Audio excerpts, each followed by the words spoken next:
আসসালামু আলাইকুম। আমি doctor Mohammad Rashidul Hasan, associate professor and departmental head হিসেবে ইউএস বাংলা মেডিকেল কলেজে আছি।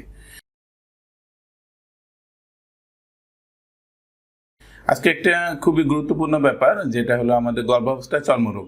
এটা নিয়ে আমি খুবই মানে ইদানিং আমরা খুব বেশি পাচ্ছি, এবং মেডিকেল সায়েন্স উন্নতি হওয়ার পরে একটা মাল্টি ডিসিপ্লিনারি অ্যাপ্রোচ তৈরি হয়েছে। তার মানে একটা পেশেন্টের যখন সমস্যা হবে, দেখা যায় যে তার সমস্যাটা যদি 3টা অংশে থাকে, তার 3 বিষয়ের স্পেশালিস্ট বা ডাক্তার দেখেন। 2টা সমস্যা থাকলে 2 বিষয়ের স্পেশালিস্ট দেখেন। তো এটাকে মাল্টি ডিসিপ্লিনারি অ্যাপ্রোচ বলা হয়। তো আমি একটা ঘটনা বলছি। গত প্রায় মাসখানেক আগে একজন পেশেন্ট এসেছেন, উনি আমার কাছে ওনাকে রেফার করেছেন আমাদের গাইনে একজন প্রফেসর ম্যাডাম। তো পেশেন্ট আমার কাছে আসার আগে আমি আসার পরে দেখলাম যে ওনার দাউদ হয়েছে। তো দাউদ হওয়ার জন্য প্রায় ওনার আর 1 মাস পরে ডেলিভারি ডেট। তো 1 মাসের মধ্যে উনি প্রায় অলরেডি 10 দিন চলে গেছে। উনি আরেকজন ডক্টরের কাছে গেছেন, তো উনি ওষুধ দিয়েছেন। ওষুধ দেওয়ার পর ওনার দাউদে কোনো উন্নতি হয়নি, উল্টো আরো বেড়ে যাচ্ছে।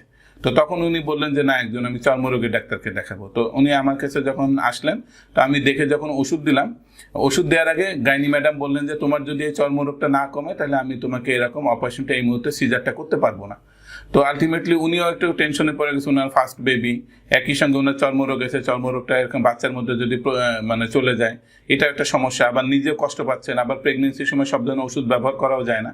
তো এইটার জন্য এখন যখন আমার কাছে আসলেন, তো আমি দেখে ওষুধ দিলাম।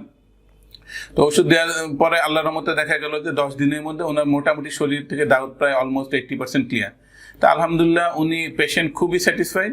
একই সঙ্গে পেশেন্টের যে অ্যাটেন্ডিং ডক্টর গাইনোকোলজির ম্যাডাম, উনি তো আরও বেশি স্যাটিসফাইড।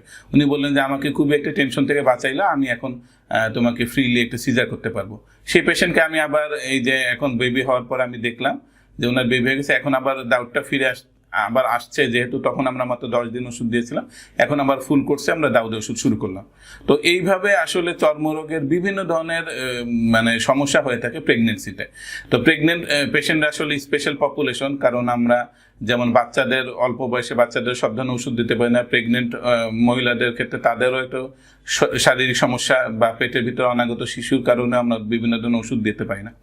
এই জন্য এই ক্ষেত্রে আমরা ওষুধ দেওয়ার ক্ষেত্রে খুবই আমাদের কশাস থাকতে হয়, সতর্ক থাকতে হয়।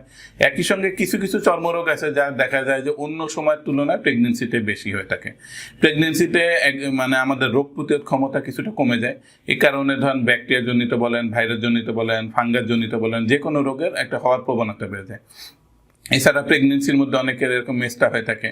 প্রেগনেন্সির মধ্যে অনেকের দেখা যায় বিভিন্ন ধরনের এক্সিমা বা অ্যালার্জি হয়ে থাকে, যেটা সচরাচর আগে ছিল না। বা অনেকের দেখা যায় যে অ্যালার্জিক পেশেন্ট ছিলেন, উনি জীবনে কখনো প্রকাশ পায় না, যেটা প্রেগনেন্সি হওয়া মাত্র ওনার হাতে পায়ে গোটা গোটা চলে আসছে, অ্যালার্জি হয়েছে। কারো এরকম প্রেগনেন্সির মধ্যে ব্রণ তৈরি হয়ে গেছে, কারো এরকম প্রেগনেন্সির সময় চুল পড়ার হার বেড়ে গিয়েছে। তো কারোর প্রেগনেন্সি হওয়ার সময় শরীরে বিভিন্ন অংশে কালো কালো দাগ হচ্ছে, কারোর প্রেগনেন্সি হওয়ার সময় এরকম শরীরে পেটের বিভিন্ন অংশে ফাটা দাগ হচ্ছে। তো আমাকে বিভিন্ন ধরনের রোগের এরকম ফেস করতে হয়। এর সঙ্গে আমার সব থেকে একটা গুরুত্বপূর্ণ প্রায়োরিটি দিতে হবে, আমার এই রোগটা পেশেন্টকে চিকিৎসা না করলে কি তার কোনো ক্ষতি হবে কিনা। আর আমার এই রোগকে চিকিৎসা করতে যে আমি এমন কোনো ওষুধ দিলাম যেটা প্রেগনেন্ট মা কিংবা তার সন্তানের ক্ষতি হচ্ছে কিনা।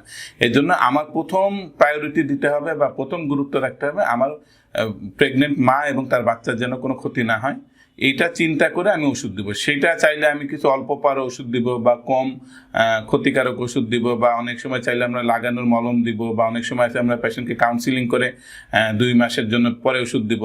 যেমন উদাহরণ হিসেবে আমরা মেস্টার যেসব ক্রিম দিয়ে থাকি, এটা সাধারণত প্রেগনেন্সির সময় দেওয়াটা নিষেধ, কারণ এই জিনিসটা চামড়া থেকে অনেক সময় রক্তে চলে যায়, রক্ত থেকে বাচ্চার রক্তে গেলে এটা বাচ্চার জন্য ক্ষতিকর হবে। তো মেস্টার যদিও একটি রোগ, তবে এই কসমেটিক রোগটা আমরা বলি যে আপনার বাচ্চার ডেলিভারি হোক, তারপরে আপনি আমাদের কাছে আসবেন, তখন আমরা আপনার ভালো চিকিৎসা করব। আবার দেখা গেল যে পেশেন্টের এরকম দাউদ হয়ে গেল, তো দাউদের জন্য চুলকানোর জন্য তার অন্য কমপ্লিকেশন ডেভেলপ করছে, তো তখন আমরা এটা এমন একটা ওষুধ দিতে হবে যেটা বাচ্চারও ক্ষতি না হয়, মায়েরও ক্ষতি না হয়, এবং একই সঙ্গে দাউদটা সেরে যায়। তো এইভাবে আমার বিভিন্নভাবে মেধা এবং জ্ঞানকে অ্যাপ্লাই করে আমার পেশেন্টকে চিকিৎসা দিতে হবে। তো এইরকম আরও বিভিন্ন রোগের সঙ্গে চর্মরোগের যে সম্পর্ক আছে, এটা নিয়ে ভবিষ্যতে আমি আবার আলোচনা করব।